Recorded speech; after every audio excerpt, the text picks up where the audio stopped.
Hello నమస్తే, నేను Ashok. Welcome to reality check. ప్రస్తుతం ఆంధ్రప్రదేశ్లో అమరావతి రైతులకు సంబంధించినటువంటి ఆక్రమణాలు, వాళ్ళకి సంబంధించిన ఇబ్బందులపైన పెద్ద ఎత్తున విమర్శలు దారితీస్తుంది.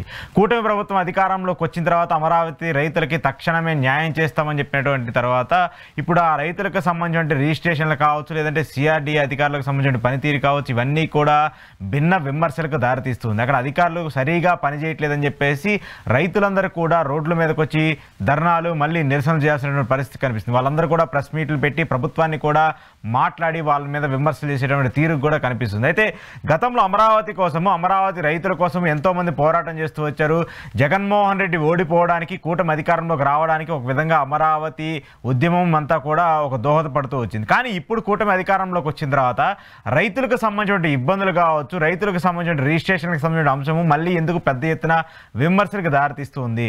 అధికారులు కావచ్చు, సిఆర్డీఏ అధికారులు కావచ్చు, అలాగే మంత్రి నారాయణ గారు కావచ్చు, దీని మీద ఎందుకు సరిగా స్పందించట్లేదంటూ కూడా అంశాలు వస్తున్నాయి. సో వీటన్నిటికి సంబంధించి ఈరోజు ఇంటర్వ్యూలో మాట్లాడదాం. ఇంటర్వ్యూలో నాతో పాటు పార్టిసిపేట్ చేస్తున్నారు ఆంధ్రప్రదేశ్ సామాజిక సంక్షేమ శాఖ చైర్మన్, దాంతోపాటు మెయిన్గా అమరావతి, దీనికంటే కూడా అమరావతికి సంబంధించి ఒక ఉద్యమాన్ని ముందుండి నడిపినటువంటి వ్యక్తి బాలకోటయ్య గారు. బాలకోటయ్య గారు నమస్తే.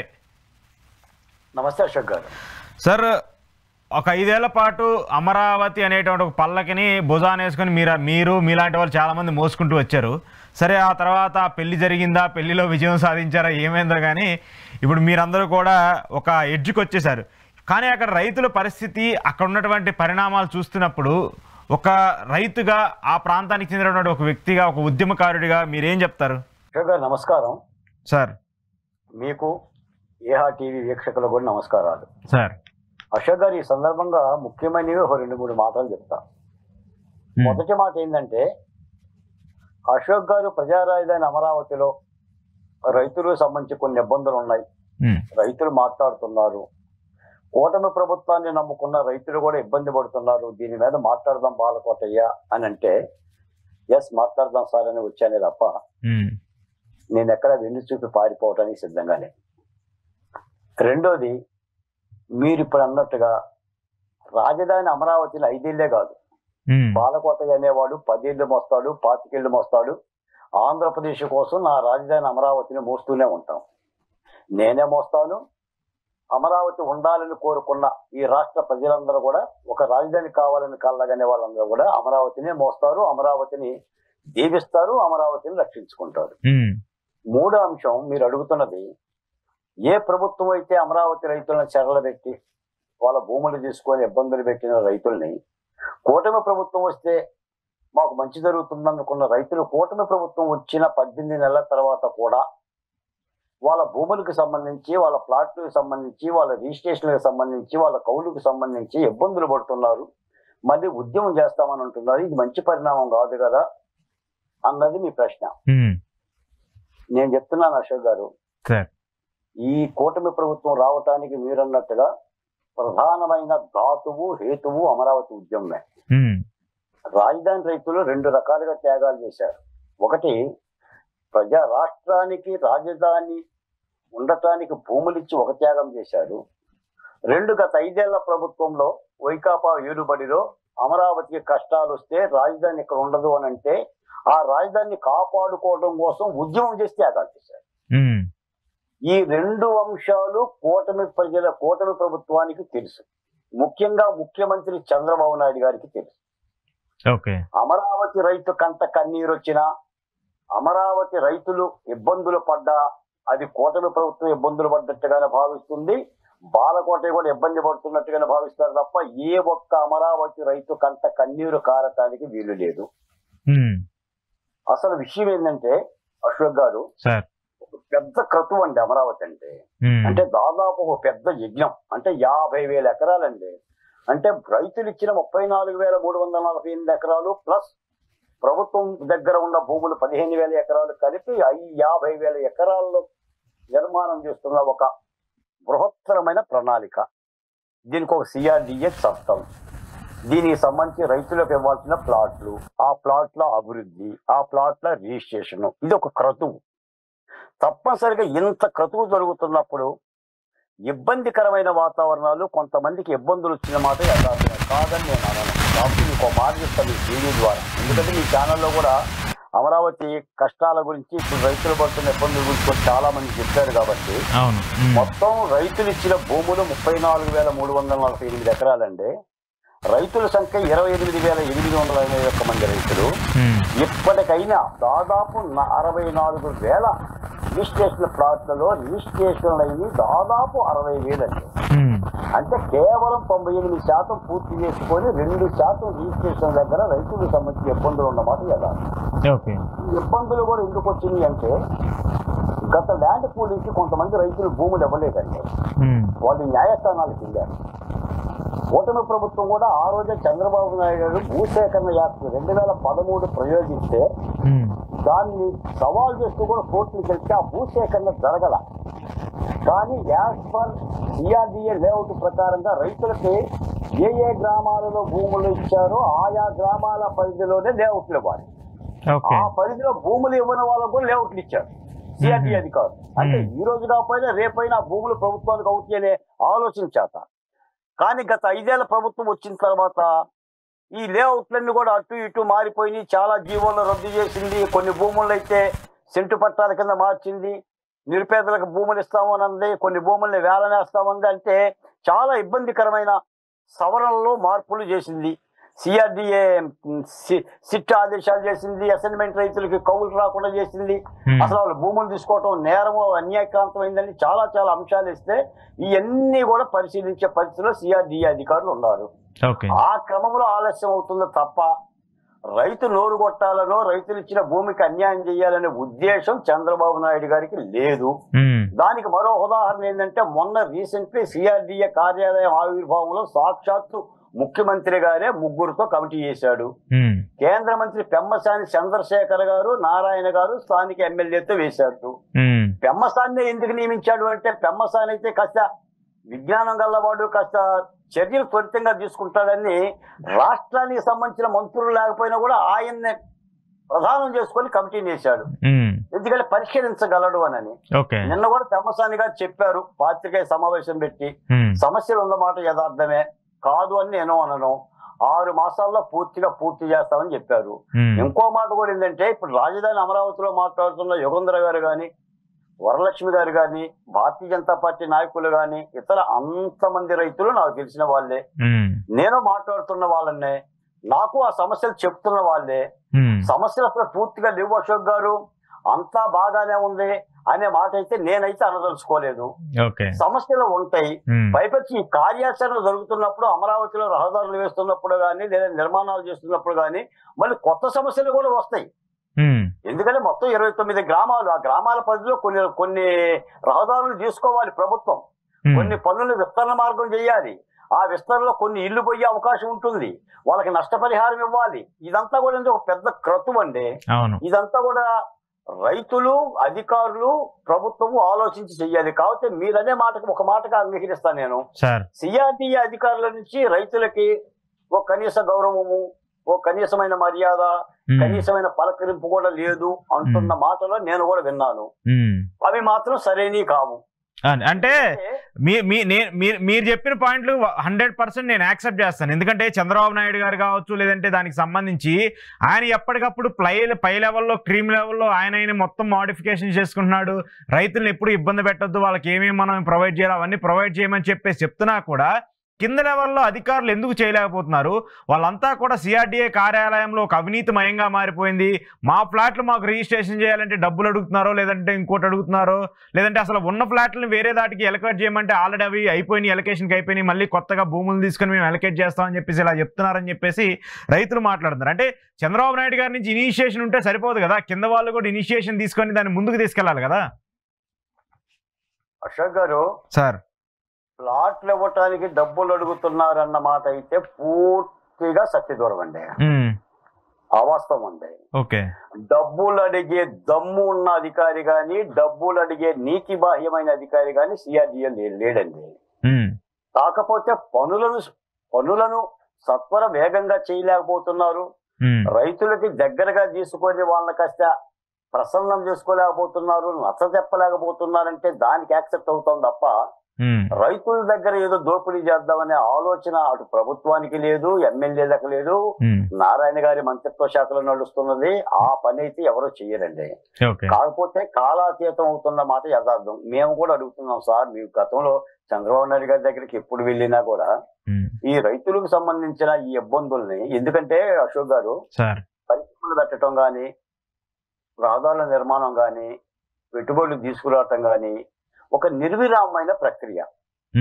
అది ఒక రాత్రికో 2 రాత్రులకో 10 రాత్రులకో ఒక 6 నెలలకో పూర్తి అయ్యేది కాదు.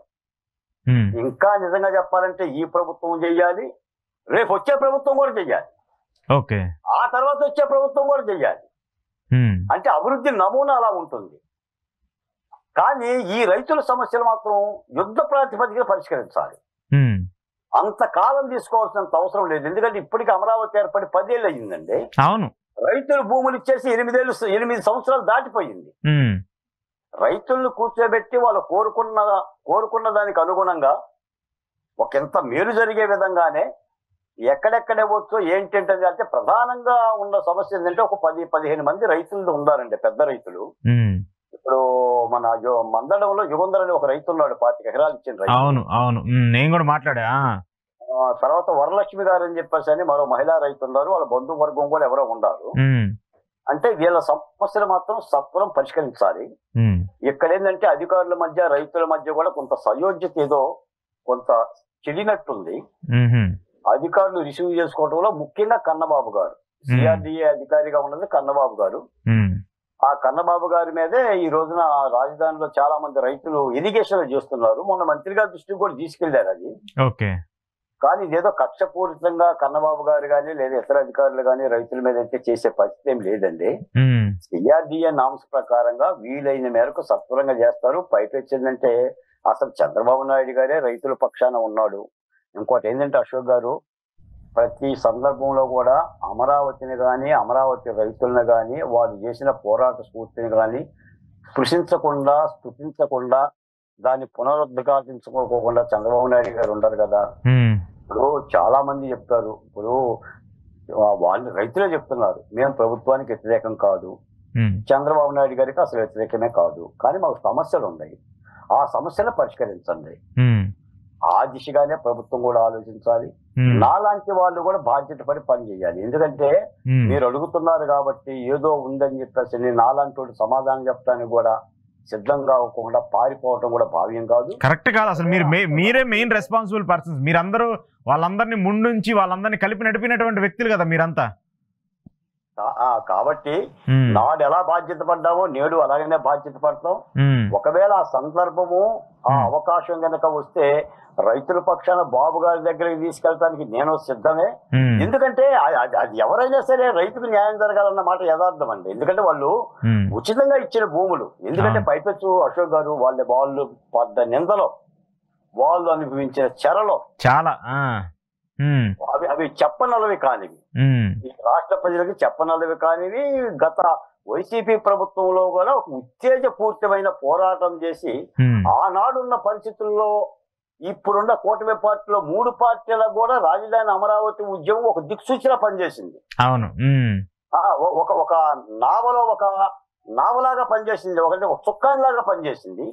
కాబట్టి ఎట్టి పరిస్థితుల్లో రైతు కంట కన్నీరు కారణం అంటే రైతుకు అన్యాయం జరిగే సందర్భం కూడా ఉండదు. మళ్ళీ మీ ఛానల్ ద్వారా కూడా చెప్తున్నాను, తప్పనిసరిగా అన్ని సర్దుకుంటాయండి. కొన్ని ఇబ్బందులు ఉన్న మాట యథార్థం. ఇప్పుడే పెమ్మసాని గారి కూడా దాని మీద దృష్టి పెట్టారు.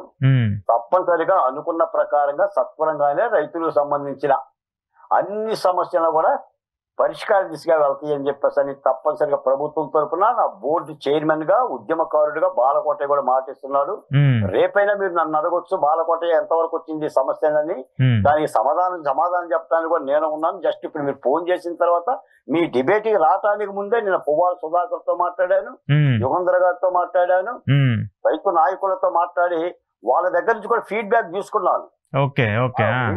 మీరు సంతోషకరంగా ఉన్నారా, ఇంకేమన్నా సమస్యలు ఉన్నాయా, పెమ్మసాని దృష్టికి అన్ని తీసుకెళ్తున్నారా అని చెప్పేసి వాళ్ళతో మాట్లాడే చెప్తున్నాను సార్. ఏదేమైనా ఇది అందరి సమస్య అండి, ఇదేదో రైతుల సమస్య కాదు, ఇది రాష్ట్రానికి సంబంధించి మీలాంటి నాలాంటి వాళ్ళ కూడా సమస్య. వాళ్ళకి న్యాయం చేయటంలో వెనుకడికి వేయకూడదు అనేది అందరూ అది పైపెచ్చు వాళ్ళకి అన్యాయం ఏదైనా జరిగితే ఇప్పుడు రోజులు మాట్లాడుతున్నారు కాబట్టి మీలాంటి వాళ్ళు నన్ను అడుగుతున్నారు. రైతులు మాట్లాడారు కాబట్టి, రైతులు ప్రెస్ మీట్ పెట్టారు కాబట్టి, రైతులు అవసరం వస్తే ఆందోళన చేయడానికి కూడా మేము సిద్ధంగా ఉన్నామన్న మాట అన్నారు కాబట్టి ఏం జరుగుతుంది బాలకోటయ్య గారు అక్కడ? రైతులు ఎందుకు అట్లా మాట్లాడాల్సి వస్తుంది? మీరు ఆ ఉద్యమంలో పాల్గొన్నారు కదా, రైతులు కూడా ఉద్యమాలు చేశారు కదా, గత ప్రభుత్వం మీద వాళ్ళు పడ్డ కష్టాలు చాలా ఉన్నాయి కదా అని అడుగుతున్నారు. తప్పనిసరిగా అడగాలి. ఓ మాట ఏంటంటే ప్రభుత్వాన్ని కూడా కొన్ని అడగటంలో తప్పేం లేదండి. ప్రశ్నించాలి, ఎవరో ఒకరు ఉండాలి కదా, ప్రశ్నించే గొంతు లేకపోతే ఎట్లా? అడగటాన్ని తప్పుపట్టే వ్యక్తులు కాదు మనం. ఇప్పుడు అడగటం గొంతెమ్మ కోరిక అయినప్పుడు, అడగటం ప్రజాస్వామిక వ్యతిరేకత అయినప్పుడు, అడగటం హింసాత్మకమైనప్పుడు తప్పు అవుతుంది తప్ప అడిగేది న్యాయమైనప్పుడు ఎన్నిసార్లు అడిగినా తప్పు లేదు. ఉండాల్సిన బాధ్యత కూడా నాలాంటి వాళ్ళ పట్ల కూడా ఉంది. ఖచ్చితంగా మీకు ఇంకా ఎక్కువ ఉంటుంది. అందరికీ 10% ఉంటే మీకు 100% ఉంటుంది, అది ఎక్కువ. సరే, కంక్లూడ్ చేస్తూ ఒక పాయింట్ చెప్పండి. వైసీపీ కావచ్చు, లేదంటే మిగతా వాళ్ళు కావచ్చు, అమరావతికి సంబంధించి ఇంకెటు తీసుకునే స్టాండ్ లేదు. వాళ్ళు మారుస్తానా, ఏది చేస్తానా, ఇంకా ప్రభుత్వాలను ఊడ్చి పక్కన పెట్టేసే పరిస్థితులకు వచ్చారు. కాబట్టి ఇప్పుడు ఒక పక్కేమో ఈ రాజధానికి సంబంధించిన డెవలప్మెంట్ వర్క్స్ ఇవన్నీ ఒక పక్క జరుగుతున్నాయి. మళ్ళీ ఈ రెండో విడత ల్యాండ్ పూలింగ్కి సంబంధించి మళ్ళీ హోల్డ్ చేసి పెట్టుకుంటూ వచ్చారు. నారాయణ గారేమో 3 ఏళ్లలో రాజధాని కంప్లీట్ చేసేస్తామని చెప్పేసి ఆయన మాట్లాడుతూ ఉన్నారు.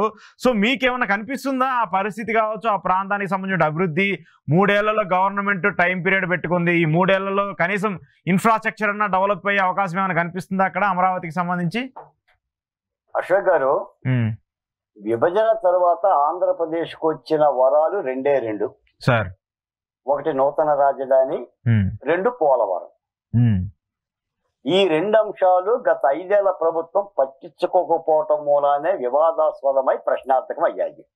ఓకే, నేను వైసీపీ జగన్మోహన్ రెడ్డి గారిని కూడా మీ ద్వారా కూడా అడిగేది ఏంటంటే, నేను బటన్ నొక్కి ఇన్ని కోట్ల రూపాయలు ఇన్ని కోట్ల మందికి పంపిణీ చేస్తే ఎందుకు ఓడిపోయాను అర్థం కావటం లేదని కుడి వైపున ఒకసారి ఎడమ వైపున ఒకసారి చూసుకుంటున్నాడు కదా. అలా చూసుకోకుండా ప్రజా రాజధాని అమరావతి మీద ఆయన పునరాలోచన చేసి ఒక స్పష్టమైన ప్రకటన అధినేతగా ఇవ్వాలి.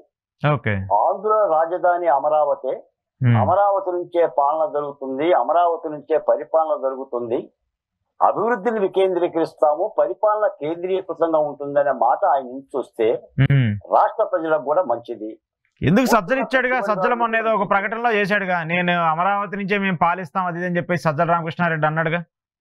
సజ్జల మాట ప్రాంప్టింగ్ కాదండి, అది గెజిట్ నోటిఫికేషన్ అవ్వదు.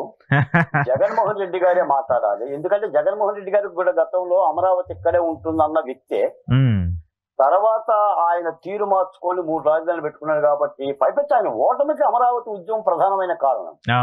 పైగా ఇప్పుడు అక్కడ అభివృద్ధి జరుగుతుంది, పెట్టుబడులు పెడుతున్నారు, బ్యాంకులు పెడుతున్నారు, సిఆర్డిఏ కార్యాలయం పూర్తయింది, సీడ్ యాక్సెస్ రోడ్డు పూర్తయింది.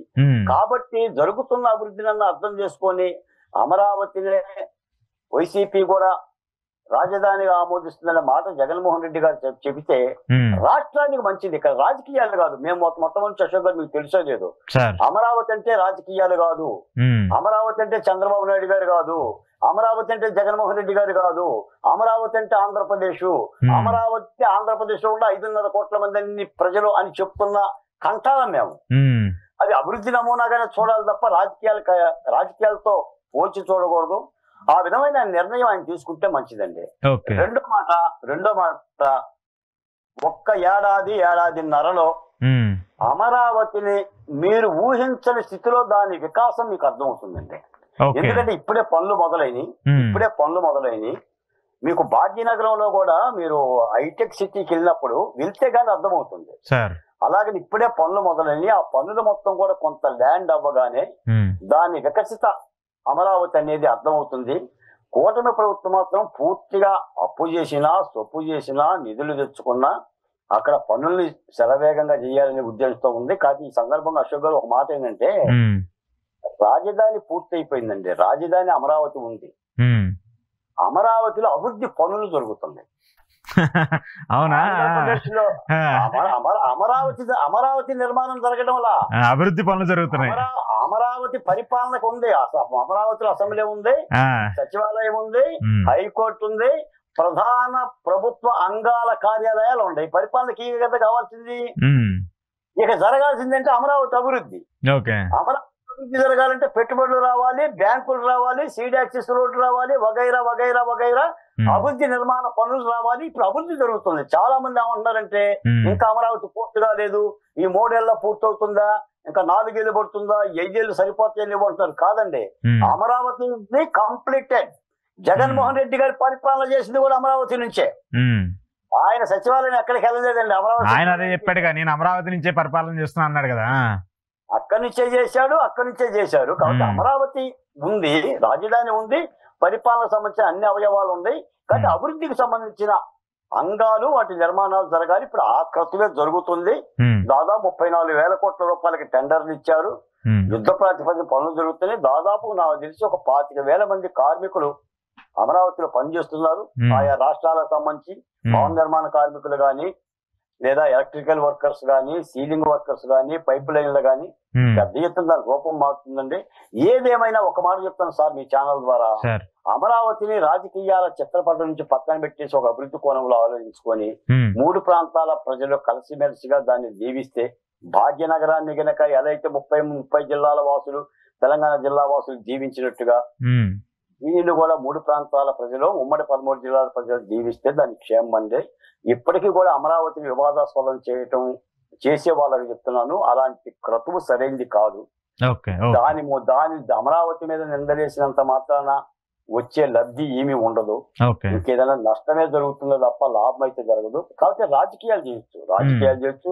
రాజకీయాల ప్రభుత్వం పొరపాట్లు చేస్తే ప్రశ్నించవచ్చు, ప్రభుత్వం ఏమైనా లోటుపాట్లు చేస్తే వాటిని ప్రశ్నించవచ్చు, లేదా సూపర్ 6 అమల్లో ఏమైనా ఇబ్బందులు జరిగితే ప్రశ్నించవచ్చు తప్ప అమరావతిని కులాలకో, మతాలకో, లేదంటే ప్రాంతాలకో, లేదంటే డబ్బుకో ముడిపెట్టి చేయటం అనేది సరైన పద్ధతి కాదని మీ ఛానల్ ద్వారా కూడా అమరావతి ఉద్యమకారుడిగా, సోషల్ బోర్డు చైర్మన్ కూడా ఒకసారి నేను విజ్ఞప్తి చేస్తున్నానంటే, ఏదైనా రైతు కంట కన్నీరు రాకుండానే ప్రభుత్వం వ్యవహరిస్తుందన్న మాట మరోసారి స్పష్టం చేస్తుంది. నేను కూడా మా ఛానల్ ద్వారా నేను కూడా మిమ్మల్ని రిక్వెస్ట్ చేస్తున్నాను, రైతులందరికీ కూడా మీరు అండగా నిలబడి వాళ్ళకు ఉన్నటువంటి ఆ ఇబ్బందులన్నీ కూడా సత్వరమే అటు ప్రభుత్వం కావచ్చు, మీ సైడ్ నుంచి కూడా కృషి చేస్తారని చెప్పేసి కూడా కోరుకున్నాను సార్. థ్యాంక్ యూ బాలకోటయ్య గారు, మీ సమయాన్ని మాకు ఇచ్చినందుకు, మీ బిజీ షెడ్యూల్లో కూడా thank you sir. Thank you very much. ఇది బాలకోటయ్య గారితో ఈరోజు అమరావతి రైతులకు సంబంధించినటువంటి స్పెషల్ రియాలిటీ చెక్. చూస్తూనే ఉండండి ఈహా టీవీ.